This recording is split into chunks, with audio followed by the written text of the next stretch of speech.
Welcome to Let's Talk Antigonish, the podcast where we sit down with neighbors, experts, and friends to explore the stories, the questions, and the big little issues that shape life in our town, one conversation at a time. Today we're talking about biking in Antigonish, how to do it right, how to do it wrong. We'll talk also about Make Your Move Antigonish, an initiative to try and get us all to move more, whether that's biking, walking, or just getting out of your chair. Hello and welcome to Let's Talk Antigonish. This is Justin. I'm here by myself without Anuj, who's still over in India. Today we are talking about Make Your Move Antigonish and biking in the town and county of Antigonish. And I am super psyched to be joined by Meghan MacNeil, the active living coordinator with the Municipality of the County of Antigonish. Is that your full title? That is, yes. Okay, thank you very much. I thought I was going to screw that up, but I got it all in there. So Meghan, yes, I was trying to find somebody in the town who I could ask my biking questions to, because people have been asking us to do an episode on biking, and someone recommended you, and so you are the biking expert, but you're also an expert on motivating people in the town to get out and do active stuff, biking, walking, and all that through Make Your Move. Is that right? Yes, yeah, that's a good descriptor. Okay, great. So let's start with the biking question. So there are the active transport corridors. That's something we talked about on this podcast, and they're made for biking. But there's also a lot of people who are biking just randomly through town and out on the county, out my way in the 245 in Pleasant Valley. And so I think the questions people have are, for drivers specifically, because there are biking people, but I'm going to do it from the perspective of drivers. Like, what are we supposed to do when there are bikes that we're passing or there's bikes at an intersection? Like, what are the rules for the drivers and for the bikers when it comes to interacting on our roads? Okay. Great questions. And I just want to start off with, I'm not the expert on these things, but I definitely have some info that I can share that I feel will make sense. But even myself, as someone who's super passionate about biking, moving, walking with my life and work, when I come up to a cyclist on the road, there is that, okay, there's a bike on the road kind of feeling. Every time for me as well, panic. Yeah. So me too. But the biggest thing I can say is just to be patient. But basically, the bike is a vehicle. That's the rule of the road. So as a vehicle, it needs to follow, this is where I'm not the expert, but the Motor Vehicle Act and just the rules of the road that are kind of enforced within that. But the bike has to follow those rules. So that means if it's an intersection, it has to pull up, stop, signal. Yes. Right. Exactly. So it has to act as a car. And that, I guess, for the intersection example, if you're taking a left turn, the bike has to be seen and predictable, are kind of, that's one way I sort of describe it, but you need to be confident. So some aren't just quite there yet as cyclists, but you see the ones who are, and you have to be a vehicle and be in the middle of the lane or the lane appropriate to take that left turn in that intersection. Right. Yeah. But yeah, you follow the same rules of the road. So just like you said, you do have to kind of signal and be seen and just predictable with which way you're going on the road. Right. Yeah. Another example too, I feel you'll have a lot of parked cars on the road. This is more in the hub in the town. And that idea of predictability where the bike could weave in and out because you're supposed to stay and give space to the vehicle. Just stay to the furthest right of the lane, you can share the road is the idea. Right. But of course with the parked cars, so just to kind of be predictable, be confident and stay in your lane where you don't have to jet in and out between these parked cars. You're part of the road. Yeah. If that makes sense. It does. Is there there's no training, like anybody can just get on a bike and start biking around, right? There's no you have to get a license kind of thing, right? Yeah, that's a great question too. And with my work, we haven't gone there yet, and it's where I want to go. Oh, there's okay. Lots of opportunities for a lot of people have biked when they were kids, but it's like getting back on the bike. You just kind of stop cycling at one point, usually when you get your license Yep. and you get a car. Yeah. So to get back on the bike, the confidence, and there are some trainings that are offered that have been in our community and through our rec department have been in our community here and there for opportunities, but I'd like to provide more of those where it would allow people just that little boost, that little bit of knowledge of what they're supposed to do as a cyclist on the road. And the best thing you can do, though, is experience it and just get a feel for it. Yeah. And that's how you get comfortable. Yeah. I can, you certainly, as a driver, you see people with different abilities, let's say. Like you can see a very not confident bicycle person and you can tell that maybe they're just going to blow right through the intersection without stopping and then you see people who clearly know what they're doing, the sort of professional nerdy bicyclist people. Yeah. And they're doing the hand signals and they've got the helmets on and they do all this stuff correct. Yeah. But your advice is like be patient because they're not all bicyclists are following the rules or are very good on bicycles. Yeah. No, you're bang on. Not everyone. And you know what? I'd say most cyclists in our community aren't following the rules because the roads are made for cars. Yeah. So it's hard for them to fit in as a vehicle, I guess you could say. And that's where a lot of our work is going as well, in creating those spaces for cyclists to be and feel safer. But you're not supposed to ride your bike on the sidewalk. Under 16 and under can, right? Youth can. Yeah. Geez, you've got the age. See? Yeah. I don't know the age, but you're right. But for example, I dropped my kiddo off at summer camp today, and a mom and her 2 kids biked through town to get to summer camp. Yeah. And they were cruising on the sidewalk, and so that's awesome. Yeah. So that's the rule, though. You're not supposed to have your bike, but as a mom with her two kids, she hopped on. I think that's great. Yeah. Another point to make is there's a lot of e-bikes and e-scooters. Yes, I was going to ask about it because I'm in the past few weeks, I feel like I've seen tons of people like buzzing at extreme speeds on those e-bikes. So they're so new to that culture. They're so new to everything about what we call active travel, I guess. That there's not a lot of, for example, like should there be a speed limit for those on our multi-use pathway? Like that's a multi-use. Oh yeah. Good question. I've had them bomb by me thinking, whoa, and I'm okay, but not every individual will feel comfortable with that. For sure. Speed. So when you talk about the rules of the road and the current kind of users, whether they're cyclists or those e-scooters or bikes, we're a bit all over the place in this community. So that's hard for the driver. That's hard for the vehicle. Yes, I think so. Because like I spent over a decade in the Netherlands, which is probably like when you think of biking, you think of the Netherlands, right? Yeah. And they have such extreme rules, right, about it. And like I've been pulled over by the police in the Netherlands for not having my lamp correctly working. So like they take their rules very, very seriously, and that makes it a very safe place. And I know in Nova Scotia, I was just looking at the stats, like there's 300 plus collisions a year, mostly at intersections where someone plows through a bike, and 1 fatality on average a year. And I think a lot of it is sort of down to this, what we're talking about. There are the rules, but people don't necessarily know them. And most people who are on bikes are not necessarily following them. And then the drivers are also confused. So there's a sort of lack of information. But it sounds like part of what you're doing in your role, is that right? Is you're trying to find ways to educate everybody? Yeah.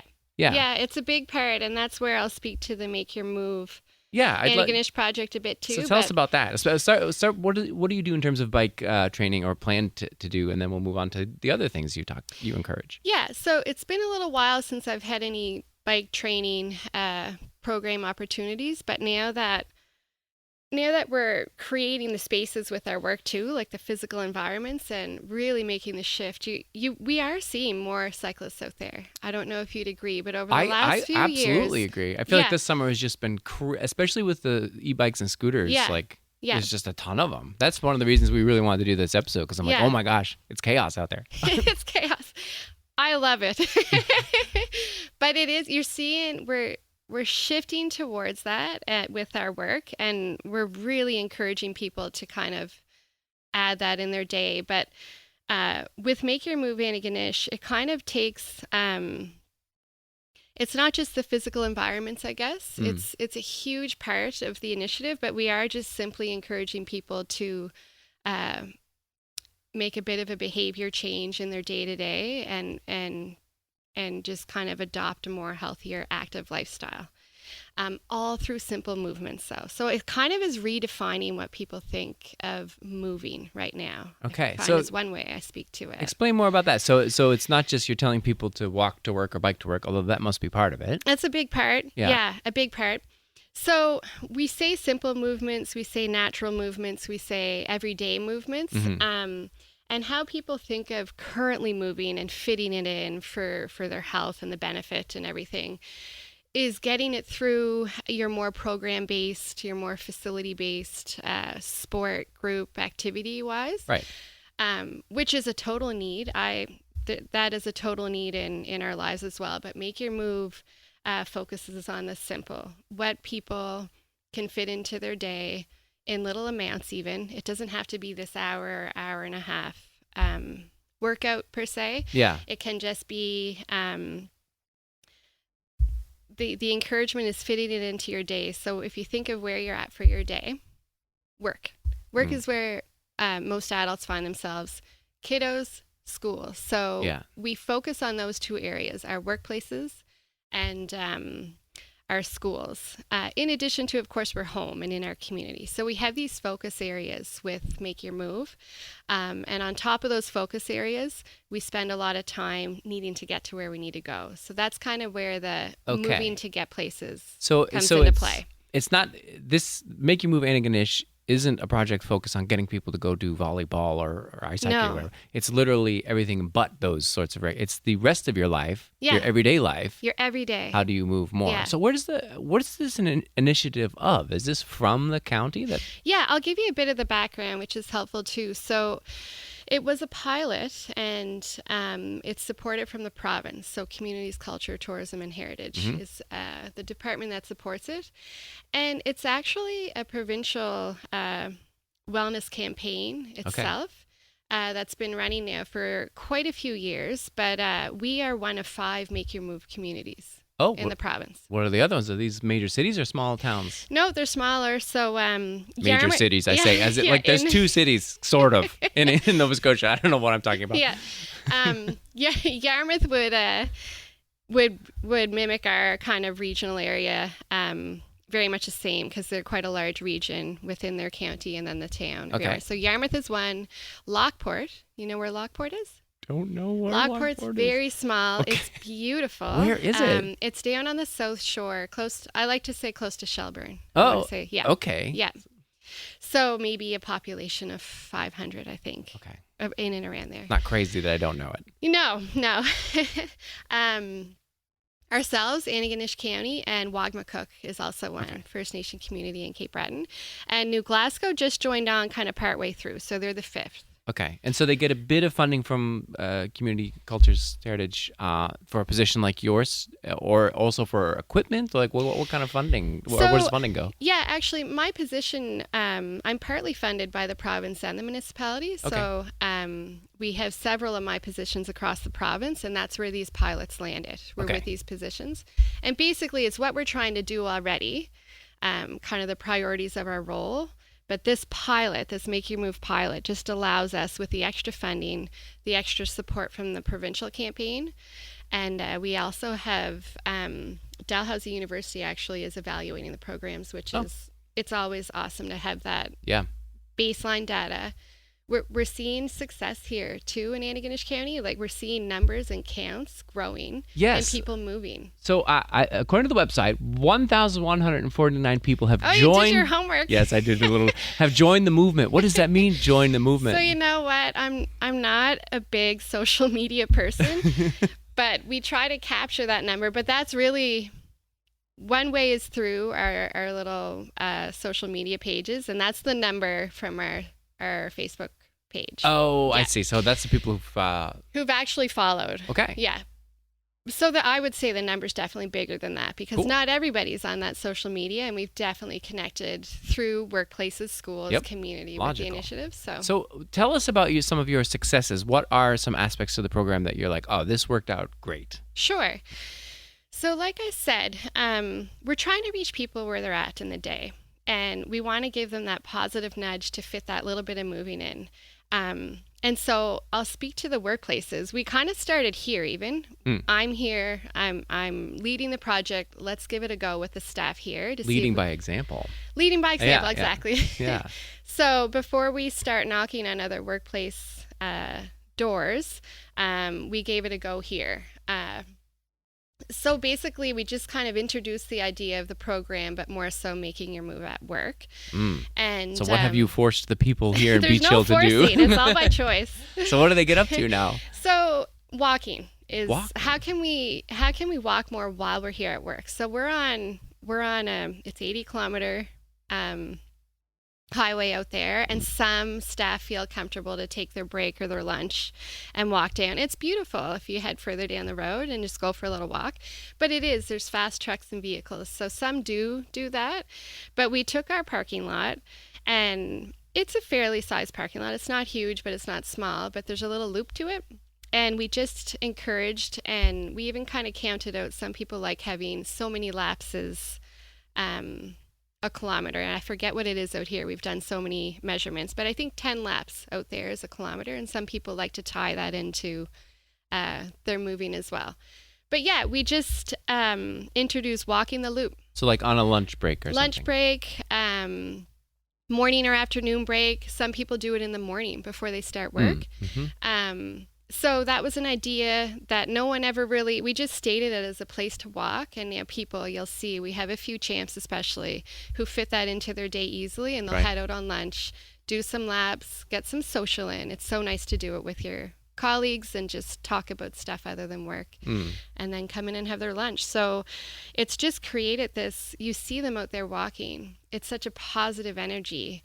And those little things that we've introduced that nobody really thought of, it's very simple, but now it's a thing here at work. So you're changing the culture of the workplace. Exactly. Yeah, to incorporate movement into your daily routine. So that's one of the things you encourage at other people to do at work. Yeah, and it's actually through the provincial campaign. It's a specific program that they support as well, Make Your Move at Work. So, for example, we have there's so many things to talk about, but we have a leadership team behind this initiative. And there's a few members of St. X who sit at the table there. So it's great to kind of get into that's a huge employer within our community. And it's interesting to even hear the numbers. So we were able to kind of encourage the Making Your Move at Work within the university. So you, as an employer, have you heard or seen the vibe there? Around at X, around so even the branding, I'm definitely familiar with the concept of Make Your Move Antigonish. I feel like it is out there. There's the Make Your Move program has been kind of launched there, and so, for example, I don't know if this is fully rolled out, but even a little bit of a policy during your meetings and whoever's leading meetings at work. So again, back to simple movement. We're encouraging people just to stand more. Sure. And less sitting. So that's very, very simple changes, but it does these simple movements and adding a bit into your day throughout the day, it does.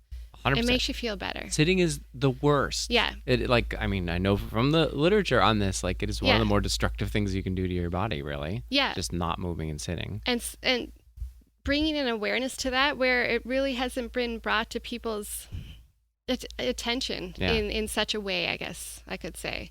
So the Make Your Move at Work, we encourage and we incentivize too, which is always nice. Ooh, what does that mean? You give people money? Is there money somehow? We have a lot of mima swag. Swag's cool. Yeah, it is great. So St. X and the leadership team member there has taken on kind of the program and created incentive walking opportunities within your trails there. Just encouraging just that, walking when they can fit it in on their break. Their lunch is a big one before or after work. Okay. But then back to the simple, it is stretching, can you do a walk meeting? Sure. You can do a walk You meeting. absolutely Yes, can, I love yeah. walk meetings.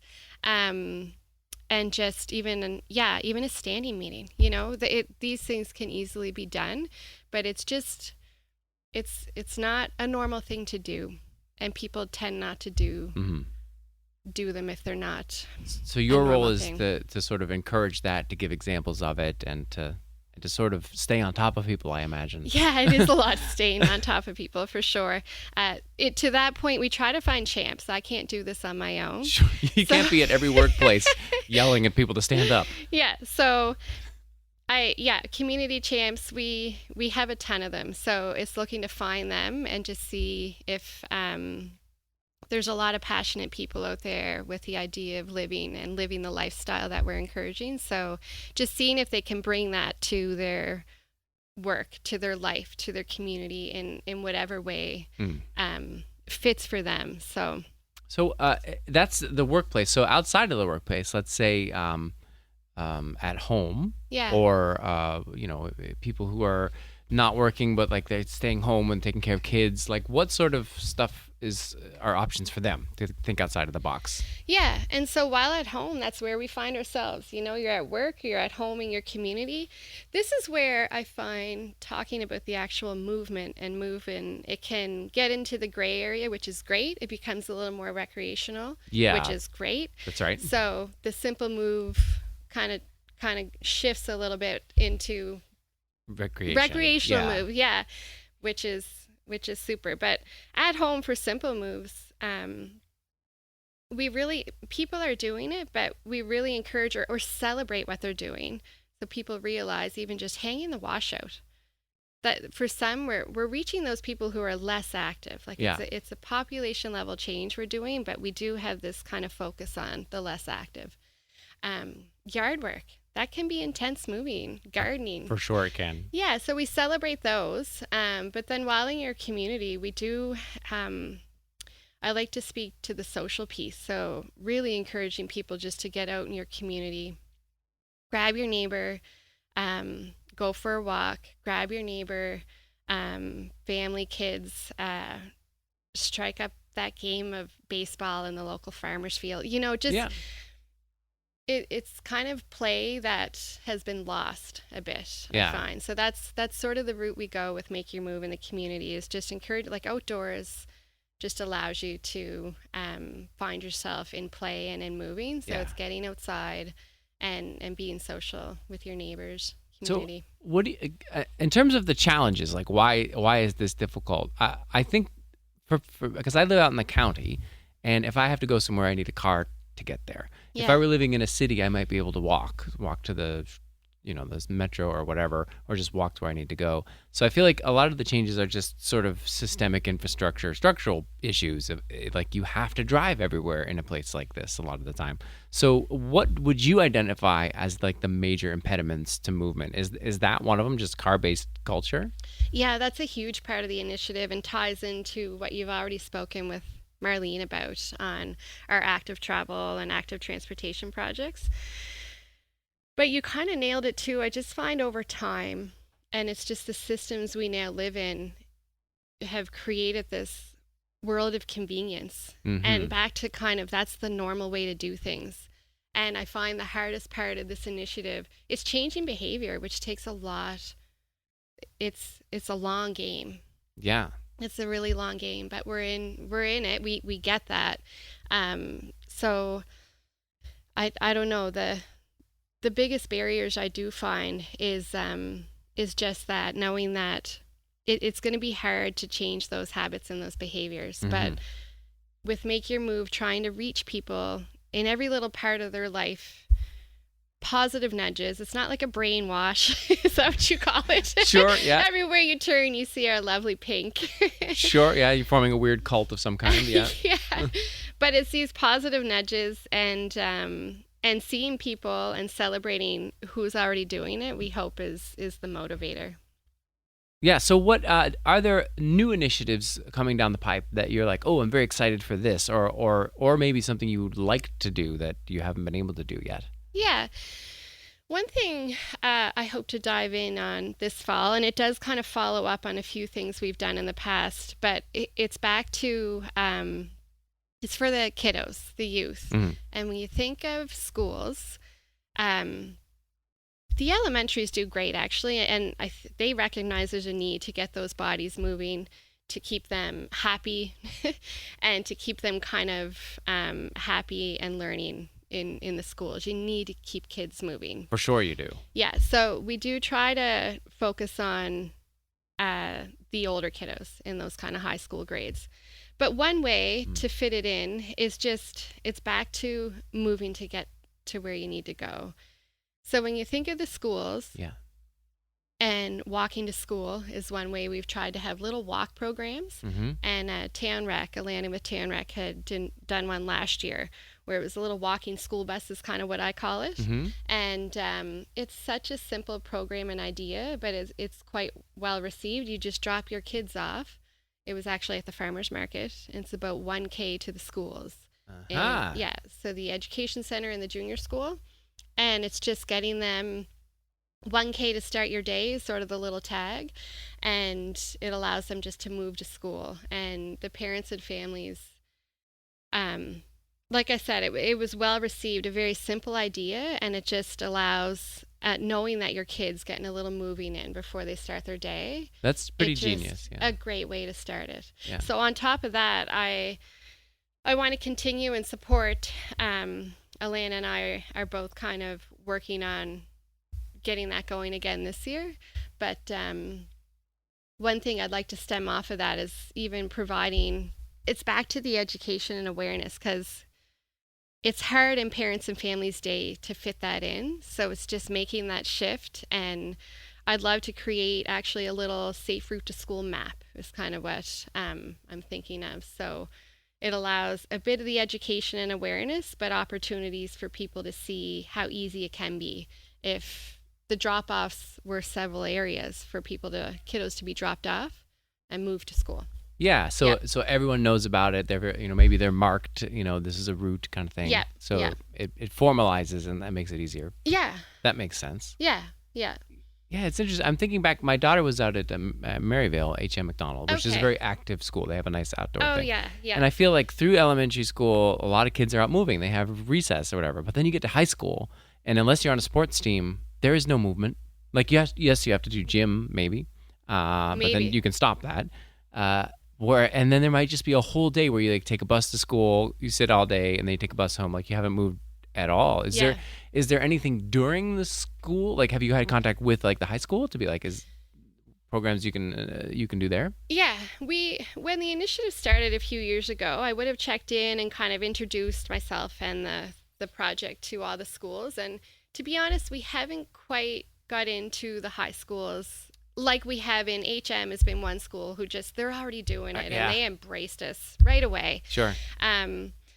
But the high school, it seems like a tough nut to crack. How can you fit that in? I don't even know how you would. Again, I got to find a champ in there. Yeah. And I come from a teaching background as well, so I get that it's hard. Your focus is on the students, and it's hard to fit those other things in, I guess you could say. I know, and I feel like containment of the high school kids is probably the biggest challenge. You don't want to give them more freedom to run around. I thought of that too. Yeah. But there's an independence there where kids, depending on the age, it could even be 8, 10 years old in the junior school, but there's an independence there where they're able to be out and about on their own and moving throughout. That's true. Yeah. So I like to try to tap into that a bit, but while at school, we haven't quite tapped into that one. Yeah. But again, it is, is there an opportunity? I have one kid at the high school, and it is exactly that. It's very just, chair, desk, front and center. Exactly. All day long. Yeah. It's the nature of the beast, but it's not too different, I suppose, from anybody who works in an office. Yeah. There's nothing structurally about being in an office that says movement is part of our day. Yeah. Unless you make a concerted effort like you are.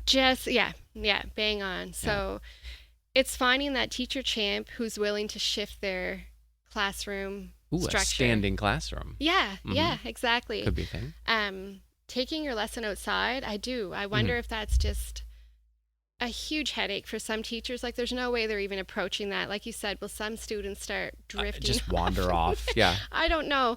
But lessons outside it's just, allows so much natural movement. Yeah, and getting kids out Pomkit, fresh air. Doesn't Pomkit have an outdoor pavilion of some kind?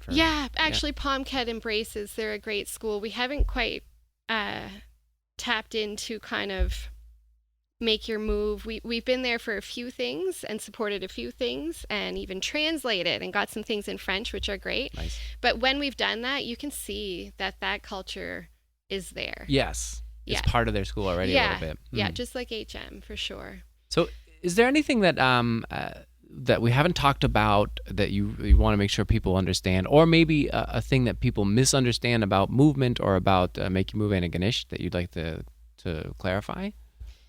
Yeah, I kind of mentioned it already, and it's hard for when people do see the Make Your Move Antigonish program, they think it is just that, a programming opportunity or these kind of one-offs or a more structured thing. Oh, like people think, oh, today we're doing Make Your Move Antigonish at the park. Yeah. Kind of thing. Yeah. Yeah, that's not it at all. Yeah, and you know what? There's room for that too, for sure. Like, there's a lot of fun in that kind of pop-up at the park idea. Yeah. But the biggest message we're trying to share is just people looking at their day and seeing where they can fit a little bit of movement in.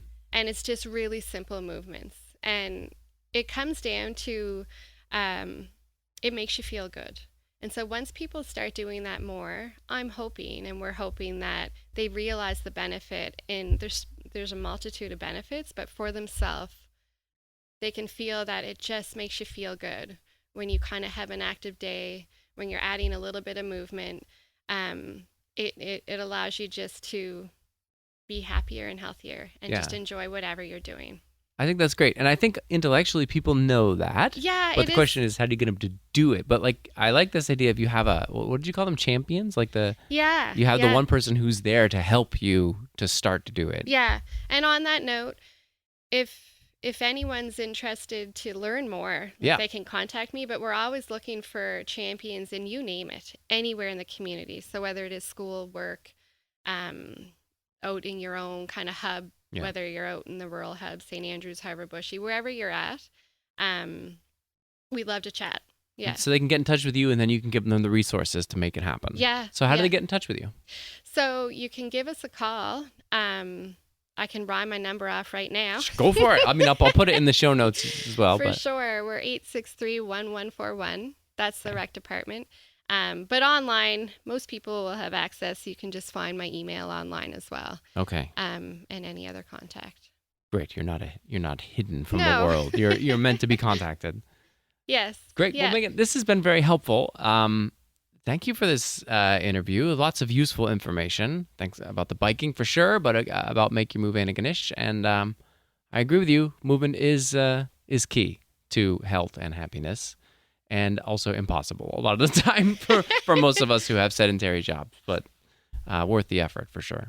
Yeah, thanks so much for having me, Justin. It's great to just kind of share what we're all about. And that's kind of where we're at right now, is just that, is sharing our message and spreading the word. That's great. And I'll put links to the website and Facebook and your phone number. Apparently, I'll also put randomly in the show notes. So, perfect. Thanks so much. Okay, thanks, Justin. Yep. Bye-bye. Bye.